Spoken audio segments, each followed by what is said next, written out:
Le marché national de l'emploi a enregistré une croissance de 14% durant les 9 premiers mois de 2016, comparativement à la même période de l'année dernière. C'est ce qu'a annoncé ce matin Mohamed Taher Chalel, directeur général de l'Agence nationale de l'emploi, sur les ondes de la radio algérienne.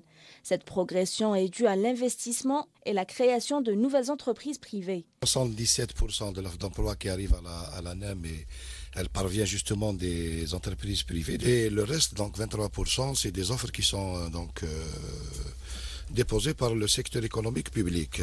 Au niveau du placement, on trouve que le secteur privé fait 79% du placement. Donc, ils ont la part du lion. C'est vrai que les entreprises aujourd'hui bénéficient d'un certain nombre d'avantages qui sont prévus par le Code des investissements.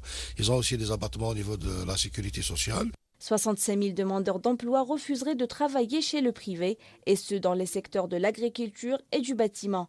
Ce rejet est la conséquence de plusieurs raisons, à l'exemple de la pénibilité des conditions de travail. Vous allez dans les centres de formation professionnelle, ils ont des places pédagogiques pour tout le secteur du bâtiment, mais il n'y a pas de preneur. Et ça pose un problème. On a eu quelque chose comme 100 000 offres qui ont été refusées. Quand on dit refusées, ça ne veut pas dire qu'elles n'ont pas été satisfaites, pour ne pas se tromper.